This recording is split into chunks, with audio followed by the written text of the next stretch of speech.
ভাবছি তো যে মুখে কী সব লাগিয়ে বসে আছি, তো চলো তোমাদের সঙ্গে একটুখানি শেয়ার করা যাক। তো হ্যালো ফ্রেন্ড, কেমন আছো তোমরা সবাই? আশা করছি তোমরা সবাই খুব ভালো আছো। তো আজকে ফ্রেন্ড আমি তোমাদের সঙ্গে কিছু শেয়ার করবো। তো এখানে দেখো বাটিতে একটা দেখতেই পাচ্ছ পেস্টের মতো। তো এখানে আমি 3টে থেকে 4টে উপকরণ নিয়ে এই পেস্টটা বানিয়েছি আমার মুখে লাগানোর জন্য। তো বাড়ির কাজ আর বাচ্চা সামলানো নিয়ে মানে একদমই টাইম হয়ে ওঠে না যে নিজের জন্য একটুখানি সময় বের করি বা নিজের একটু শরীর পরিচর্যা করি। তো তাই আজকে আমি একটু নিজের জন্য সময় বের করে ভাবলাম যে না, নিজের জন্য কিছু একটা করা যাক আজকে। আর দিন দিন স্কিনটাও মানে কেমন একটা হতে যাচ্ছে। তো তাই এখানে আমি 3-4টা উপকরণ মিক্স করেছি। আমিও কোথাও না কোথাও মোবাইল থেকে দেখেছি, তো আমার এসব বিষয়ে কোনো আইডিয়া নেই। তো এর আগেও আমি ট্রাই করেছিলাম 1-2বার, অনেক দিন হয়ে গেল।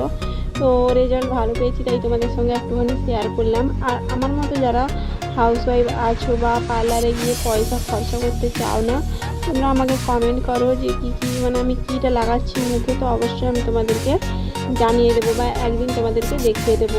তো দেখো এখন মুখে লাগিয়েছি, আর মুখে লাগানোর পরে কিন্তু 10 থেকে 15 মিনিট আমি ওয়েট করেছিলাম। তারপরে মুখ ধুয়ে চলে এসেছি। আর এখন দেখো আগের লুকটা দেখো, আর এখন দেখো। আর এখন আমি ভালো করে মুখ ধুয়ে নেওয়ার পরে ময়েশ্চারাইজার লাগিয়ে নিলাম। আর এটা কিন্তু আমি রাত্রিবেলায় ব্যবহার করেছিলাম, তোমরা চাইলে দুপুরে স্নানের আগেও ব্যবহার করতে পারো।